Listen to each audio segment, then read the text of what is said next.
I'll be even briefer than that. And I appreciate the opportunity to speak to the speakers in this body. What a powerful body you all are. You might give off the impression of being a bit intimidating if you wanted to be, the way you all have this set up, but that's outstanding. And it's the way to run a business. Quite briefly, we are participating in a draft campaign to run for governor. It's something my wife who came with me, Rosha, she's back there in the back. Something our family's praying about, and we're getting some friends and family together to strongly consider the direction our state is going, and if we can be a part of the solution.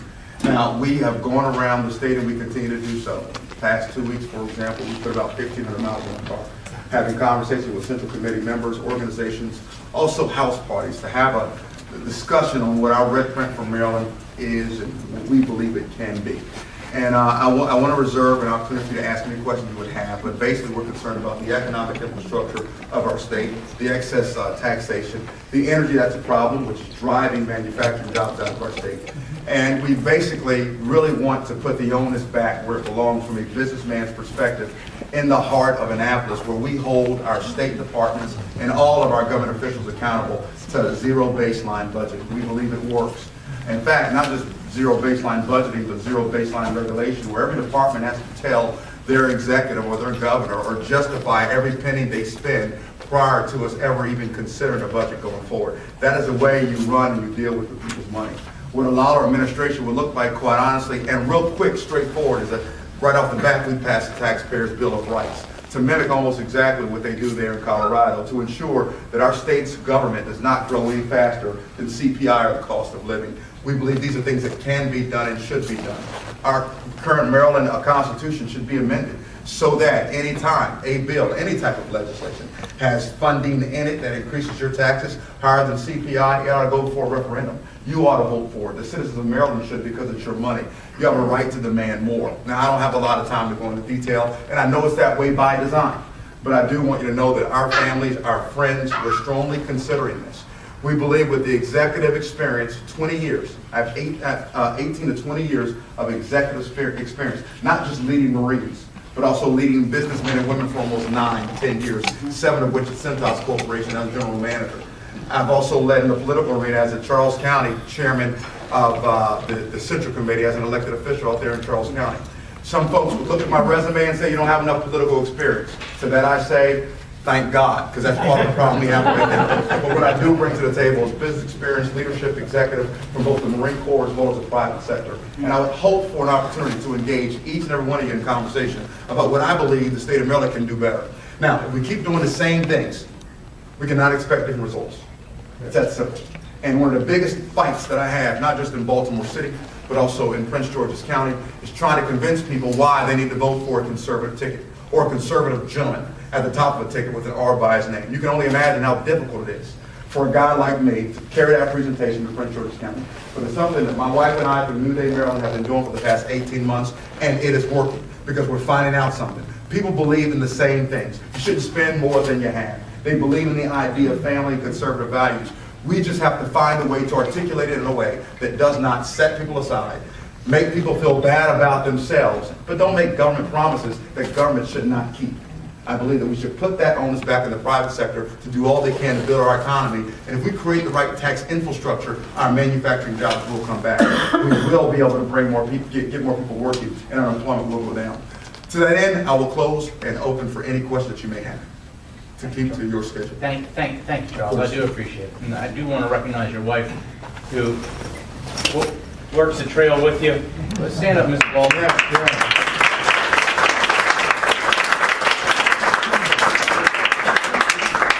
Yeah. It takes a special woman to support political endeavors, and so my hat's off to you, Ms. Lollar, and thanks for always supporting Charles. We wouldn't be able to do this without your support. I want to open it up to questions to the committee. Yes, sir. Wayne? My name is Wayne Defenbaugh. Yes, sir. Thank you for serving. I'm a retired sergeant for the Army. Outstanding. How will you change the establishment in Annapolis, the Republican establishment that's already there, which already has set goals? How are you going to change that milestone? It's a great question, and in order for me to speak on how I would change it, I would have to know specifically and definitively what it is.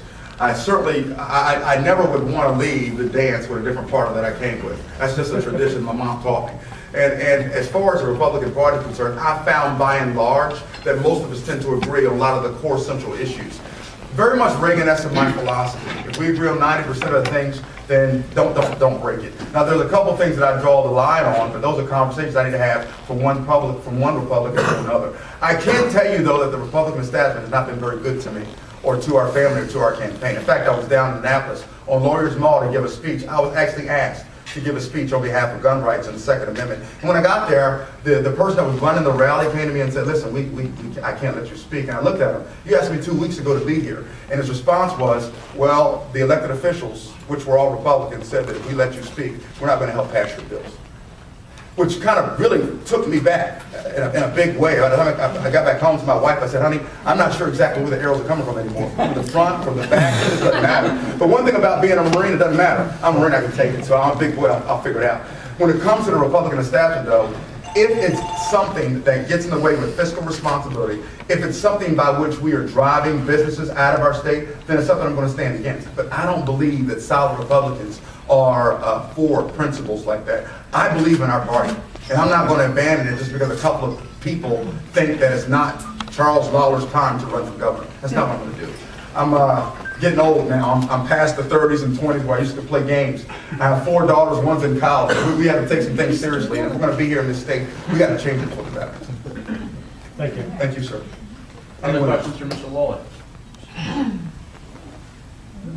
I cut him off early so we could ask questions. I got a question, Charles, then. Yes, sir. You had a PAC that you were fundraising with. Then now, what? Explain why you were using a PAC earlier. Now, are you using a campaign committee now? Good question. I was confused. I saw your literature in Montgomery County back in November. Yes, sir. And it said New Day PAC, and now it's draft Charles Lollar. So, just can you fill in the gap? Yes, let's fill it in real quick. New Day Maryland is a PAC that I chair. Draft Lollar, and unfortunately, I'm not a part of that. Draft Lollar is a campaign that is led by Karen Winterling and about 175 other volunteers across the state of Georgia. And across the state of Maryland. Forgive me, across the state of Maryland. What they're doing, I know that's where my daughters actually want to go, but what they're actually doing is they are mobilizing their efforts so that when we step out and we campaign and we press play, we'll have the infrastructure, the organizational structure here in Maryland for us to do some serious work. As a mobilized Marine officer, according to the Hatch Act, I cannot campaign. So when I go around to speak and have conversations about what it is I do through New Day Maryland and my idea of what Maryland could look like, those are my ideas and my opinions. Draft Lollar campaign is really all about citizens at the head, and we have a very, I would consider to say they're a very strong group mobilizing citizens to prepare a way so that when we step out to run for governor, we have that infrastructure to do so. Gotcha. Does that make sense? Yes. Yes, sir. It does. I'm sorry. Maybe that spurred some questions. Carol and then Rudy. Along those lines, I noticed on your literature you have a Baltimore County address. Do you have, or are there county offices already set up? Is this a person? Yeah, the draft actually has, the 24 counties in Maryland, the draft actually has mobilized 17 of them. We have leadership in 17 counties right now. Not through New Day, Maryland, but through the draft Lollar campaign. Well, Karen's not in Baltimore County, though. No, she's not. Her She's, office is in Baltimore. Right now. no, Karen is simply our draft campaign manager. Our treasurer is in Baltimore. Or the draft treasurer is in Baltimore. Yes, sir. I know we're out in Baltimore County right now, but a lot of us do campaign work in Baltimore City as well. I wanted to ask you, what has your experience been reception-wise in Baltimore City so far? Fantastic question, and briefly and to the point, it has been very well received, but again, this is something we've been doing for 18 months. And I'll give you a good example to illustrate how well it's going. I was on a panel at Morgan State University. And Morgan State, as many of you all know in Baltimore, I was on a panel to discuss debate the issue surrounding in-state tuition for illegal immigrants. And I was on the panel debating one side, and a regional director from Casa de Maryland was on the panel debating the other side. Now, I already knew before I opened my mouth that I be painted as a far-right, racist, white, wealthy, rich guy with no common sense whatsoever. I know, you gotta figure that part out.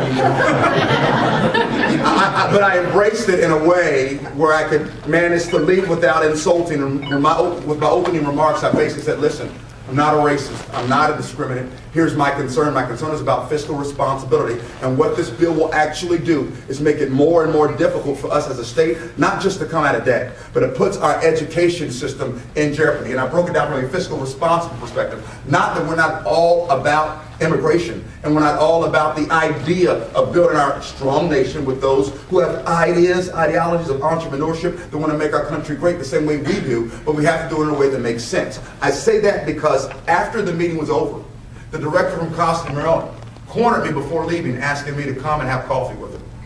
And she was debating me on the other side. I met her in Baltimore City in her classroom. I spent 30 minutes with her. At the end of that 30-minute conversation, she looked at me and she said, I am in. I want to join the draft campaign. I want to see you as governor. And she said, I'm a liberal. I'm a staunch liberal Democrat. But I want to help work for you and get you elected. The point I'm making is that's one illustration of just how well things are going. I can name 5 or 6 or 7 other names that are part of the leadership in Baltimore City that quite honestly are either Hispanic Americans or they're African Americans. So it's going well, but again, we're leading without insulting. We're impressing people with conservative ideas, and they're finding out they agree with us more oftentimes than they don't.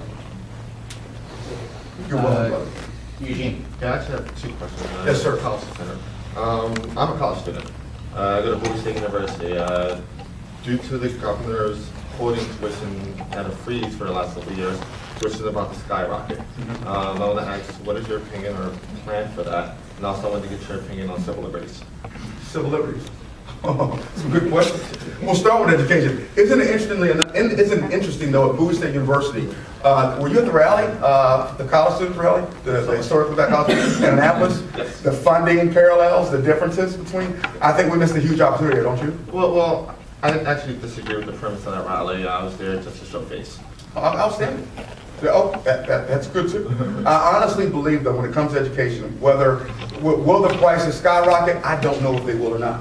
But I can tell you this, because of that, the bill that was passed, that's allowing illegal immigrants to get in-state tuition benefits, I don't think we have a choice but for it to go up. The current infrastructure is not sustainable. So I can only imagine what will happen in the future. The second answer to your question in terms of civil liberties is as a candidate running for governor, and I've been saying this across the state, I just don't believe that you're hiring me to be your priest. You're hiring me to be your governor. To that end, I'm responsible for every dollar that's sent to Annapolis, how it's spent, and how to get it back to you, whether in the forms of refund checks or services that actually work.